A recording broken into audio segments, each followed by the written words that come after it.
ಎಲ್ಲರಿಗೂ ನಮಸ್ಕಾರ. ನಾನು ಡಾಕ್ಟರ್ ಎಸ್ ಅಮೀರ್ ಪಾಷಾ, ರಾಜ್ಯಶಾಸ್ತ್ರದ ಸಹಾಯಕ ಪ್ರಾಧ್ಯಾಪಕ, ಸರ್ಕಾರಿ ಪ್ರಥಮ ದರ್ಜೆ ಕಾಲೇಜು ದೇವನಹಳ್ಳಿ, ಬೆಂಗಳೂರು ಉತ್ತರ ವಿಶ್ವವಿದ್ಯಾಲಯಕ್ಕೆ ಸಂಬಂಧಪಟ್ಟಂತಹ ಪ್ರಥಮ BA ದ್ವಿತೀಯ ಸೆಮಿಸ್ಟರ್ನ ರಾಜಕೀಯ ಸಿದ್ಧಾಂತದ ಅರಿವು ಎಂಬ ಪತ್ರಿಕೆಯಲ್ಲಿ ಇವತ್ತಿನ ತರಗತಿಯಲ್ಲಿ 4ನೇ ಅಧ್ಯಾಯದ 35ನೇ ಸೆಷನನ್ನು ವಿವರಿಸ್ತಾ ಇದ್ದೀನಿ. ಟಾಪಿಕ್ಕು ರಾಜಕೀಯ ಮತ್ತು ಕಾನೂನು ನ್ಯಾಯ. ರಾಜಕೀಯ ನ್ಯಾಯ ಮತ್ತು ಕಾನೂನು ನ್ಯಾಯ. The topic is political and legal justice for Bangalore North University Political Science second sem BA. Title of the paper is Understanding Political Theory. Today's topic is political and legal justice, session number 35, module number 4. ರಾಜಕೀಯ ನ್ಯಾಯ. ರಾಜಕೀಯ ನ್ಯಾಯ ಅಂದರೆ ದೇಶದ ಆಡಳಿತದಲ್ಲಿ ಭಾಗವಹಿಸಲು ಎಲ್ಲ ನಾಗರಿಕರಿಗೆ ಸಮಾನ ರಾಜಕೀಯ ಹಕ್ಕುಗಳು ಮತ್ತು ಅವಕಾಶಗಳನ್ನು ನೀಡೋದನ್ನು ಸೂಚಿಸುತ್ತೆ. ಅಂದರೆ ರಾಜಕೀಯದಲ್ಲಿ ಭಾಗವಹಿಸೋದು ಅಂತ ಹೇಳಿದ್ರೆ ಮತ ಚಲಾಯಿಸುವುದರ ಮೂಲಕ, ಚುನಾವಣೆಗೆ ಸ್ಪರ್ಧಿಸುವುದರ ಮೂಲಕ, ಹಾಗೆಯೇ ಸರ್ಕಾರಿ ಹುದ್ದೆಯನ್ನು ಪಡೆದುಕೊಳ್ಳುವುದರ ಮೂಲಕ, ಸರ್ಕಾರಕ್ಕೆ ದೂರನ್ನು ಸಲ್ಲಿಸುವುದರ ಮೂಲಕ ಹಾಗೂ ವಿದೇಶದಲ್ಲಿ ನೆಲೆಸ್ತಕ್ಕಂಥ ಅವಕಾಶನ ಹೊಂದುವುದರ ಮೂಲಕ, ಇವೆಲ್ಲ ರಾಜಕೀಯ ಹಕ್ಕುಗಳನ್ನು ಎಲ್ರಿಗೂ ಸಮಾನವಾಗಿ ನೀಡಿದ್ರೆ ಅಲ್ಲಿ ರಾಜಕೀಯ ನ್ಯಾಯ ಇದೆ ಅಂತ ಭಾವಿಸಬಹುದು. ಅಂದರೆ ದೇಶದ ಆಡಳಿತದಲ್ಲಿ ಭಾಗವಹಿಸ್ತಕ್ಕಂಥ ಅವಕಾಶ ಎಲ್ಲರಿಗೂ ಸಮಾನವಾಗಿ ನೀಡಬೇಕು ಅಂತ ರಾಜಕೀಯ ನ್ಯಾಯ ತಿಳಿಸುತ್ತೆ. ಧರ್ಮ, ಬಣ್ಣ, ಜಾತಿ, ಮತ, ಲಿಂಗ, ಜನನ ಅಥವಾ ಸ್ಥಾನಮಾನದ ಆಧಾರದ ಮೇಲೆ ನಾಗರಿಕರು ಯಾವುದೇ ತಾರತಮ್ಯ ಇಲ್ಲದೆ ಮತದಾನದ ಹಕ್ಕನ್ನು ಹೊಂದಿರಬೇಕು. ಪ್ರತಿಯೊಬ್ಬರಿಗೂ ಮತದಾನದ ಹಕ್ಕನ್ನು ನೀಡಬೇಕು. ಹಾಗೆಯೇ ಚುನಾವಣೆಯಲ್ಲಿ ಸ್ಪರ್ಧಿಸ್ತಕ್ಕಂಥ ಅವಕಾಶನೂ ಎಲ್ರಿಗೂ ಇರಬೇಕು, ಕೆಲವು ಅನರ್ಹತೆಗಳನ್ನು ಹೊರತುಪಡಿಸಿ. ಪ್ರತಿಯೊಬ್ಬ ನಾಗರಿಕನಿಗೂ ಮತ ಚಲಾಯಿಸಲು ಮತ್ತು ಚುನಾವಣೆಯಲ್ಲಿ ಸ್ಪರ್ಧಿಸಲು ಸಮಾನ ಹಕ್ಕಿರಬೇಕು ಅಂತ ರಾಜಕೀಯ ನ್ಯಾಯ ತಿಳಿಸುತ್ತೆ. ಸರ್ಕಾರದ ನೀತಿಯನ್ನು ಟೀಕಿಸುವ ಹಾಗೂ ಸರ್ಕಾರಕ್ಕೆ ಮನವಿಯನ್ನು ಸಲ್ಲಿಸ್ತಕ್ಕಂಥ ಹಕ್ಕು ಎಲ್ಲರಿಗೂ ಸಮಾನವಾಗಿ ನೀಡಬೇಕನ್ನೋದೇ ರಾಜಕೀಯ ನ್ಯಾಯ. ಅಷ್ಟೇ ಅಲ್ಲ, ಸರ್ಕಾರಿ ಹುದ್ದೆಯನ್ನು ಸಮಾನವಾಗಿ ಪಡಿತಕ್ಕಂತಹ ಅರ್ಹತೆ ಇರತಕ್ಕಂಥ ಎಲ್ರಿಗೂ ಅವಕಾಶ ಇರಬೇಕು ಅಂತ ರಾಜಕೀಯ ನ್ಯಾಯ ತಿಳಿಸುತ್ತೆ. ಹಾಗೆಯೇ ವಿದೇಶದಲ್ಲಿ ನೆಲೆಸಲು ಕೂಡ ಅವಕಾಶ ಮಾಡಿಕೊಡ್ಬೇಕು ಅಂತ ರಾಜಕೀಯ ಹಕ್ಕು ತಿಳಿಸುತ್ತೆ. ಅದು ಎಲ್ರಿಗೂ ಸಮಾನವಾಗಿದ್ದರೆ ಅಲ್ಲಿ ರಾಜಕೀಯ ನ್ಯಾಯ ಇದೆ ಅಂತ ಹೇಳ್ಬೋದು. ಎರಡನೇದಾಗಿ ಕಾನೂನು ನ್ಯಾಯ. ಕಾನೂನು ನ್ಯಾಯ 2 ಆಯಾಮಗಳನ್ನು ಹೊಂದಿರುತ್ತೆ. ಕೇವಲ ಕಾನೂನುಗಳ ಸೂತ್ರೀಕರಣ ಮತ್ತು ನಂತರ ಕಾನೂನುಗಳ ಪ್ರಕಾರ ನ್ಯಾಯ ತೀರ್ಮಾನ ಮಾಡೋದು. ಅಂದರೆ ನ್ಯಾಯ ತೀರ್ಮಾನ ಮಾಡಬೇಕಾದ್ರೆ ಅದಕ್ಕೆ ಮೂಲಾಧಾರ ಕಾನೂನುಗಳನ್ನು ಆಧರಿಸಿರಬೇಕು. ಕಾನೂನುಗಳನ್ನು ರಚಿಸುವಾಗ ಆಡಳಿತಗಾರರ ಇಚ್ಛೆಯನ್ನು ಜನತೆಯ ಮೇಲೆ ಹೇರಬಾರದು. ಕಾನೂನುಗಳು ಸಾರ್ವಜನಿಕ ಅಭಿಪ್ರಾಯ ಮತ್ತು ಸಾರ್ವಜನಿಕ ಅಗತ್ಯಗಳನ್ನು ಆಧರಿಸಿರಬೇಕು. ಆಳುವವರ ಮರ್ಜಿಯ ಮೇಲೆ ನಿಂತಿರಬಾರ್ದು. ಆಳುವವರು ತಮ್ಮ ಇಷ್ಟಕ್ಕನುಸಾರವಾಗಿ ಕಾನೂನುಗಳನ್ನು ಮಾಡಿ ಜನತೆಯ ಮೇಲೆ ಹೇರಬಾರ್ದು. ಆದರೆ ಆ ಕಾನೂನುಗಳು ಸಾರ್ವಜನಿಕ ಅಭಿಪ್ರಾಯಕ್ಕೆ, ಸಾರ್ವಜನಿಕ ಅಗತ್ಯಕ್ಕನುಗುಣವಾಗಿರಬೇಕು ಅಂತ ಕಾನೂನು ನ್ಯಾಯ ತಿಳಿಸುತ್ತೆ.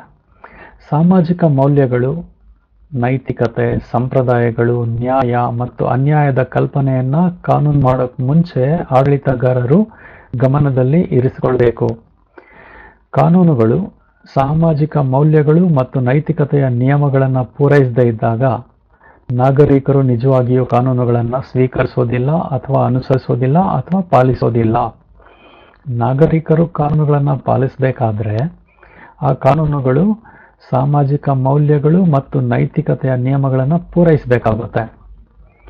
ಈ ಪರಿಸ್ಥಿತಿಯಲ್ಲಿ ಕಾನೂನುಗಳ ಜಾರಿ ಸಮಸ್ಯೆ ಆಗುತ್ತೆ. ಒಂದು ವೇಳೆ ಇದಕ್ಕೇನಾದರೂ ವಿರುದ್ಧವಾಗಿದ್ದರೆ, ಸಾಮಾಜಿಕ ಸಂಪ್ರದಾಯಗಳು ನೈತಿಕತೆಗೆ ವಿರುದ್ಧವಾಗಿದ್ದರೆ ಕಾನೂನುಗಳನ್ನು ಜಾರಿ ಮಾಡೋದು ಬಹಳ ಸಮಸ್ಯೆ ಆಗುತ್ತೆ. ಕಾನೂನುಗಳು ಇವುಗಳನ್ನು ಸ್ವೀಕರಿಸಿದಾಗ ಮಾತ್ರ ಬಾಹ್ಯ ಶಕ್ತಿಯ ಭಯದಿಂದಲ್ಲ, ಆದರೆ ಕಾನೂನುಗಳು ಒಳ್ಳೆಯದು, ನ್ಯಾಯಯುತವಾದುದು, ಸಮಂಜಸವಾದುದು ಎಂಬ ಭಾವನೆ ಜನರಲ್ಲಿ ಬಂದಾಗ ಮಾತ್ರ ಅವುಗಳಿಗೆ ಮಾನ್ಯತೆ ಇರುತ್ತೆ. ಒತ್ತಾಯಪೂರ್ವಕವಾಗಿ ಕಾನೂನುಗಳನ್ನು ಜನರ ಮೇಲೆ ಹೇರುವಂತಿಲ್ಲ. ಒಂದು ವೇಳೆ ಒತ್ತಾಯಪೂರ್ವಕವಾಗಿ ಜನರ ಮೇಲೆ ಕಾನೂನುಗಳನ್ನು ಹೇರಿದ್ರೆ ಜನ ಅದನ್ನು ತಿರಸ್ಕರಿಸ್ತಾರೆ. Let us discuss what is meant by political justice. Political justice means giving all citizens equal political rights and opportunities to participate in the administration of the country. Citizens should have the right to vote without discrimination based on religion, color, caste, creed, gender, birth, or status. Every citizen should have the equal right to vote and to contest elections. I mean, the political rights should be equally given to all. Then only we can find political justice. Political rights are nothing but right to vote, right to stand for election, right to petition, right to hold public office, and right to settle in foreign countries. These rights should be given equally to all. Then only we can find political justice. Political justice gives importance to the political rights should be given all the citizens without any discrimination. Discrimination should not be made between the people on the basis of color, caste, gender, birth, or status, or education, etc. The discrimination should not be made. Political rights should be given equally to all. Then only we can find political justice. What is meant by legal justice? Legal justice has two dimensions: the formulation of laws alone, and then the doing of justice according to laws. Formulation, I mean preparation or making of laws, and then doing justice in accordance with the laws. When making laws, the will of the rulers should not be imposed on the rulers. I mean, the will of the rulers should not be imposed on the people. Laws should be based on public opinion and public needs. If the laws does not created on the basis of public opinion and public needs, the people maybe violate those laws. The people may not follow those laws. So laws should be based on public opinion and public needs. It is the main objective of legal justice. The idea of social values, morality, traditions, justice, and injustice should always be kept in mind. When laws do not meet the rules of the social values and morality, citizens do not really accept or follows the laws. When laws do not meet the rules of social values and morality, citizens do not accept or follow laws. In this situation, law enforcement becomes a problem. Laws are not only fearful of external power when these are accepted, but when motivated by an inner feeling that laws are good, fair, and reasonable. Laws are not only fearful of external power when these are accepted, but when motivated by an inner feeling that laws are good, fair, and reasonable. ಕಾನೂನು ನ್ಯಾಯದ ಮುಂದುವರೆದ ಭಾಗ ಹೇಳೋದಾದ್ರೆ, ಕಾನೂನು ನ್ಯಾಯ ಅಂದ್ರೆ ಕಾನೂನಿನ ನಿಯಮ ಅಥವಾ ಯಾವುದೇ ಒಬ್ಬ ವ್ಯಕ್ತಿಯ ಆಡಳಿತ ಅಲ್ಲ ಅನ್ನೋದನ್ನ ಸೂಚಿಸುತ್ತೆ. ಕಾನೂನು ನಿಯಮ ಅಂದ್ರೆ ಕಾನೂನಿನ ಮುಂದೆ ಪ್ರತಿಯೊಬ್ಬರು ಸಮಾನರು. ವ್ಯಕ್ತಿ ಶ್ರೀಮಂತನಾಗಿರಲಿ, ಬಡವನಾಗಿರಲಿ, ಯಾವುದೇ ಆಧಾರದ ಮೇಲೆ ತಾರತಮ್ಯ ಮಾಡದೆ ಕಾನೂನನ್ನ ಸಮಾನವಾಗಿ ಅನ್ವಯ ಮಾಡಬೇಕಂತ ಹೇಳೋದೇ ಕಾನೂನಿನ ನಿಯಮ. It is called as rule of law. All are equal before the eyes of loss. ಇದು ಎರಡು ವಿಷಯಗಳನ್ನ ಒಳಗೊಂಡಿದೆ. ಕಾನೂನಿನ ಮುಂದೆ ಎಲ್ಲರೂ ಸಮಾನರು ಮತ್ತು ಆ ಕಾನೂನು ಎಲ್ಲರಿಗೂ ಸಮಾನವಾಗಿ ಅನ್ವಯಿಸುತ್ತದೆ. ಹಾಗೇನೆ ಕಾನೂನಿನ ನ್ಯಾಯ ಎಲ್ಲರಿಗೂ ಕಾನೂನಿನ ಭದ್ರತೆಯನ್ನು ಒದಗಿಸುತ್ತದೆ. ಇಡೀ ಪ್ರಪಂಚದಲ್ಲೇ ಕಾನೂನಿನ ನ್ಯಾಯಕ್ಕೆ ಹೆಚ್ಚಿನ ಆದ್ಯತೆ ಕೊಟ್ಟಿರ್ತಕ್ಕಂತಹ ಬ್ರಿಟನ್ನಿನಲ್ಲಿ ಕಾನೂನಿನ ನಿಯಮ ಜಾರಿಯಲ್ಲಿದೆ. ಅಲ್ಲಿ ಪ್ರಧಾನಿಯಿಂದ ಹಿಡಿದು ಒಬ್ಬ ಪೊಲೀಸ್ ಪೇದೆ ಅಥವಾ ಸಾಮಾನ್ಯ ವ್ಯಕ್ತಿಯವರೆಗೂ ಕಾನೂನು ಒಂದೇ ರೀತಿಯಲ್ಲಿ ಅನ್ವಯವಾಗುತ್ತೆ. ತಪ್ಪು ಮಾಡಿದವರಿಗೆ ಕಾನೂನಿನ ಪ್ರಕಾರ ಶಿಕ್ಷೆ ನೀಡಲಾಗುತ್ತೆ. ಒಂದು ವೇಳೆ ಆತನ ಶಿಕ್ಷೆ ಸಾಬೀತಾಗದಿದ್ದರೆ ಅವನನ್ನು ಅಪರಾಧಿ ಅಂತ ಕರೆಯೋ ಹಾಗೇನೇ ಇಲ್ಲ. ಸೊ ಕಾನೂನಿನ ಉತ್ತಮವಾದಂತಹ ಅನ್ವಯ ಮಾಡ್ತಕ್ಕಂಥ ಪದ್ಧತಿಯನ್ನು ಇಂಗ್ಲೆಂಡಲ್ಲಿ ಕಾಣ್ಬೋದು. ಅದೇ ರೂಲ್ ಆಫ್ ಲಾ ಅಂತ, ಕಾನೂನಿನ ನಿಯಮ ಅಂತ. ಕಾನೂನಿನ ನಿಯಮ ಎಲ್ಲಿರುತ್ತೋ ಅಲ್ಲಿ ಕಾನೂನಿನ ನ್ಯಾಯ ಇರುತ್ತೆ ಅಂತ ಹೇಳ್ಬೋದು. ಕಾನೂನು ಶ್ರೀಮಂತ ಮತ್ತು ಬಡವರ ನಡುವೆ ತಾರತಮ್ಯ ಮಾಡಬಾರ್ದು, ಮಾಡೋದಿಲ್ಲ. ಕಾನೂನಿನ ನ್ಯಾಯದ ಪ್ರಕಾರ ಕಾನೂನು ಎಲ್ಲರಿಗೂ ಒಂದೇ. ನ್ಯಾಯಾಲಯಗಳು ನ್ಯಾಯದ ಉದ್ದೇಶ ಮತ್ತು ಸರಿಯಾದ ವಿತರಣೆ ಮಾಡಬೇಕಾದ್ರೆ ಕಾನೂನಿನ ನ್ಯಾಯದ ಅಗತ್ಯ ಇರುತ್ತೆ. ಅಂದರೆ ಕಾನೂನಿನ ನಿಯಮದ ಪ್ರಕಾರನೇ ನ್ಯಾಯಾಲಯಗಳು ಸರಿಯಾಗಿ ನ್ಯಾಯ ತೀರ್ಮಾನ ಮಾಡಬೇಕಾಗುತ್ತೆ. ಕಾನೂನಿನ ವಿಧಾನ ಸರಳವಾಗಿರಬೇಕು, ತ್ವರಿತವಾಗಿ ವಿವಾದಗಳು ಬಗೆಹರಿಸುವಂತೆ ಇರಬೇಕು, ನ್ಯಾಯೋಚಿತ ರೀತಿಯಲ್ಲಿರಬೇಕು, ಅಗ್ಗದ ಮತ್ತು ಪರಿಣಾಮಕಾರಿಯಾಗಿರಬೇಕು. ಅಂದರೆ ಕಾನೂನು ಜಾರಿಯಾಗಬೇಕಾದ್ರೆ ಹೆಚ್ಚಿನ ವೆಚ್ಚ ಆಗಬಾರ್ದು, ಅದು ಸುಲಭವಾಗಿ ಕಾನೂನು ಸೌಲಭ್ಯ ಎಲ್ಲರಿಗೂ ಸಿಗುವಂಗಿರಬೇಕು, ಪರಿಣಾಮಕಾರಿಯಾಗಿರಬೇಕು. ಕಾನೂನು ಬಾಹಿರ ಕ್ರಮಗಳನ್ನು ತಡೆಗಟ್ಟಲು ಪರಿಣಾಮಕಾರಿ ಯಂತ್ರೋಪಕರಣಗಳು ಇರಬೇಕು. ಕಾನೂನು ಬಾಹಿರ ಕ್ರಮಗಳನ್ನು ತಡೆಗಟ್ಟಬೇಕಾದ್ರೆ ಪರಿಣಾಮಕಾರಿ ವ್ಯವಸ್ಥೆನೂ ಇರಬೇಕು. ಕಾನೂನಿನ ಗುರಿ ನ್ಯಾಯಸಮ್ಮತವಾದದ್ದನ್ನು ಸ್ಥಾಪಿಸುವುದು. ಕಾನೂನು ಭದ್ರತೆ ಮತ್ತು ಅನ್ಯಾಯದ ಕ್ರಮಗಳನ್ನು ತಡೆಗಟ್ಟುವುದು. ಅಂದರೆ ಭದ್ರತೆನ ಕಾಪಾಡೋದು ಮತ್ತೆ ಅನ್ಯಾಯದ ಕ್ರಮಗಳನ್ನು ತಡೆಗಟ್ಟೋದು ಅಂತ ಸಾಲ್ಮಂಡ್ ಹೇಳ್ತಾನೆ. ಆದ್ದರಿಂದ ನ್ಯಾಯವು ಪ್ರಮುಖ 4 ಆಯಾಮಗಳನ್ನು ಹೊಂದಿರೋದನ್ನು ಕಾಣ್ಬೋದು ನಾವು. ಅದರಲ್ಲಿ ಮೊದಲನೇದಾಗಿ ಸಾಮಾಜಿಕ ನ್ಯಾಯ, ಎರಡನೇದಾಗಿ ಆರ್ಥಿಕ ನ್ಯಾಯ, ಮೂರನೇದಾಗಿ ರಾಜಕೀಯ ನ್ಯಾಯ ಮತ್ತು ಕಾನೂನು ನ್ಯಾಯ. ಈ ಸೆಷನಲ್ಲಿ ನಾವು ತಿಳ್ಕೊಂಡಿರ್ತಕ್ಕಂಥ ಅಂಶ ರಾಜಕೀಯ ನ್ಯಾಯ ಅಂದರೆ ಏನು, ಕಾನೂನು ನ್ಯಾಯ ಅಂದರೆ ಏನು. ರಾಜಕೀಯ ನ್ಯಾಯ ಅಂದರೆ ಸರಳವಾಗಿ ಹೇಳೋದಾದರೆ ರಾಜಕೀಯ ಹಕ್ಕುಗಳು ಅಥವಾ ಅವಕಾಶಗಳು. ದೇಶದ ಆಡಳಿತದಲ್ಲಿ ಅಥವಾ ಸರ್ಕಾರದಲ್ಲಿ ಭಾಗಿಯಾಗಲು ಎಲ್ಲರಿಗೂ ಸಮಾನವಾಗಿ ಅವಕಾಶಗಳನ್ನು ನೀಡಿದರೆ ಅದನ್ನು ರಾಜಕೀಯ ನ್ಯಾಯ ಅಂತ ಕರೀತಾರೆ. ಹಾಗೆಯೇ ಕಾನೂನು ನ್ಯಾಯ ಅಂತ ಹೇಳಿದ್ರೆ ಕಾನೂನು ಎಲ್ಲರಿಗೂ ಸಮಾನವಾಗಿ ಅನ್ವಯವಾಗಿರುವಂತಿರಬೇಕು. ಹಾಗೆಯೇ ಕಾನೂನಿನ ದೃಷ್ಟಿಯಲ್ಲಿ ಪ್ರತಿಯೊಬ್ಬರೂ ಸಮಾನರೇ. ಕಾನೂನನ್ನು ಮುರಿದವರಿಗೆ ಶಿಕ್ಷೆಯನ್ನು ಕೊಡಲೇಬೇಕಾಗುತ್ತೆ. ಕಾನೂನು ಆಳುವವರ ಸ್ವಇಚ್ಛೆ ಪ್ರಕಾರವಾಗಿ ಕಾನೂನುಗಳು ರಚನೆ ಆಗಬಾರ್ದು, ಆದರೆ ಜನರಿಗೆ ಒಪ್ಪಿಗೆ ಆಗುವಂತಹ ಕಾನೂನುಗಳಿರಬೇಕು. ಆಮೇಲೆ ದೇಶದಲ್ಲಿ ಕಾನೂನಿನ ನಿಯಮ ಇರಬೇಕು. ಕಾನೂನಿನ ನಿಯಮ ಅಂದರೆ ಕಾನೂನಿನ ಮುಂದೆ ಪ್ರತಿಯೊಬ್ಬರು ಸಮಾನರು. ಅವನು ಶ್ರೀಮಂತನಾಗಿರಲಿ ಬಡವನಾಗಿರಲಿ ಎಲ್ಲ ಒಂದೇ. ಕಾನೂನು ಎಲ್ಲರಿಗೂ ಒಂದೇ ರೀತಿಯಲ್ಲಿ ಅಪ್ಲೈ ಆಗಬೇಕು. ಹಾಗೆಯೇ ಕಾನೂನು ಪ್ರಕಾರ ತಪ್ಪು ಮಾಡಿದವರಿಗೆ ಶಿಕ್ಷೆ ಕೊಡಬೇಕು. ಹಾಗೆಯೇ ತಪ್ಪು ಮಾಡದೇ ಇರೋರಿಗೆ ಕಾನೂನಿನ ರಕ್ಷಣೆನೂ ಸಿಗಬೇಕು. ಇದು ಕಾನೂನಿನ ನ್ಯಾಯ ಅಂತ ಹೇಳ್ಬೋದು. ಈ ಎಲ್ಲ ರೂಪಗಳು ಸಂಪೂರ್ಣವಾಗಿ ಪರಸ್ಪರ ಸಂಬಂಧಿತ ಮತ್ತು ಪರಸ್ಪರ ಅವಲಂಬಿತವಾಗಿವೆ. ಈ 4 ಆಯಾಮಗಳೇನಿದೆ ನಾವು ಚರ್ಚೆ ಮಾಡಿರೋದು 2 ತರಗತಿಗಳಲ್ಲಿ, ಸಾಮಾಜಿಕ ನ್ಯಾಯ, ಆರ್ಥಿಕ ನ್ಯಾಯ, ರಾಜಕೀಯ ನ್ಯಾಯ, ಕಾನೂನು ನ್ಯಾಯ, ಈ ಎಲ್ಲ ರೂಪಗಳು ಪರಸ್ಪರ ಒಂದಕ್ಕೊಂದು ಸಂಬಂಧಿತವಾಗಿರುತ್ತವೆ, ಹಾಗೇನೆ ಅವಲಂಬಿತವಾಗಿರುತ್ತವೆ. ಈ 4 ಆಯಾಮಗಳಲ್ಲಿ ನ್ಯಾಯ ಅಸ್ತಿತ್ವದಲ್ಲಿ ಇದ್ದಾಗ ಮಾತ್ರ ಅದು ನಿಜವಾದ ನ್ಯಾಯ ಅಂತ ಅನಿಸ್ಕೊಳ್ಳುತ್ತೆ. ಸಾಮಾಜಿಕ ಮತ್ತು ಆರ್ಥಿಕ ನ್ಯಾಯ ಇಲ್ಲದೆ ಹೋದರೆ ರಾಜಕೀಯ ಮತ್ತು ಕಾನೂನಿನ ನ್ಯಾಯ ಇರಲು ಸಾಧ್ಯ ಇಲ್ಲ.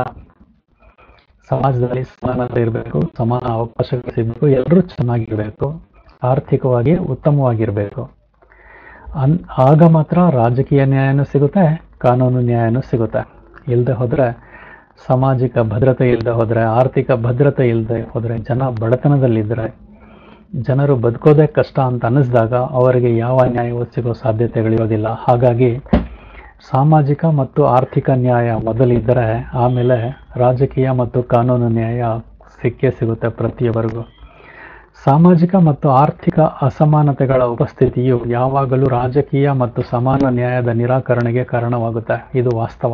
ಅಂದರೆ ಸಾಮಾಜಿಕ ಆರ್ಥಿಕ ಅಸಮಾನತೆಗಳಿದ್ದಾಗ ಬಡವ ಮತ್ತು ಶ್ರೀಮಂತರ ನಡುವಿನ ಅಂತರ ಅಜಗಜಾಂತರವಾಗಿರುತ್ತೆ. ಹೆಚ್ಚು ಅಂತರ. ಶ್ರೀಮಂತ ಅತಿ ಶ್ರೀಮಂತನಾಗಿರ್ತಾನೆ, ಬಡವ ಅತಿ ಬಡವನಾಗಿರ್ತಾನೆ. ಬಡವನಿಗೆ ನ್ಯಾಯ ಸಿಗೋ ಸಾಧ್ಯತೆಗಳಿರಲ್ಲ. ಕಾನೂನನ್ನು ಶ್ರೀಮಂತರು ದುರುಪಯೋಗ ಪಡಿಸ್ಕೊಳ್ಳೋ ಸಾಧ್ಯತೆಗಳು ಕೆಲವೊಮ್ಮೆ ಇರುತ್ತೆ ಕೆಲವು ರಾಷ್ಟ್ರಗಳಲ್ಲಿ. ಹಾಗಾಗಿ ಸಾಮಾಜಿಕ ಮತ್ತು ಆರ್ಥಿಕ ಅಸಮಾನತೆಗಳು ಇಲ್ಲದೆ ಹೋದಾಗ ರಾಜಕೀಯ ನ್ಯಾಯ ಸಿಗುತ್ತೆ ಮತ್ತು ಕಾನೂನಿನ ನ್ಯಾಯನೂ ಅಲ್ಲಿ ಕಾಣ್ಬೋದು ನಾವು. ತುಳಿತಕ್ಕೊಳಗಾದ ಮತ್ತು ಬಡ ವ್ಯಕ್ತಿಯು ವಾಸ್ತವಿಕವಾಗಿ ಆಡಳಿತದಲ್ಲಿ ಭಾಗವಹಿಸಲು ಸಾಧ್ಯವಾಗುವುದಿಲ್ಲ. ರಾಜಕೀಯ ಪ್ರಕ್ರಿಯೆ ಅಥವಾ ಕಾನೂನು ಮತ್ತು ಕಾನೂನು ನ್ಯಾಯಾಲಯಗಳ ರಕ್ಷಣೆ ಪಡೆಯೋದು ಸಾಧ್ಯ ಆಗಲ್ಲ. ಅಂತೆಯೇ ರಾಜಕೀಯ ಹಕ್ಕುಗಳು ಮತ್ತು ಕಾನೂನಿನ ಸಮಾನ ರಕ್ಷಣೆ ಇಲ್ಲದೆ ಯಾವುದೇ ವ್ಯಕ್ತಿಯು ನಿಜವಾಗಿಯೂ ತನ್ನ ಸಾಮಾಜಿಕ ಮತ್ತು ಆರ್ಥಿಕ ಹಕ್ಕುಗಳು ಮತ್ತು ಸ್ವಾತಂತ್ರ್ಯಗಳನ್ನು ರಕ್ಷಿಸಿಕೊಳ್ಳಲು ಸಾಧ್ಯ ಇಲ್ಲ.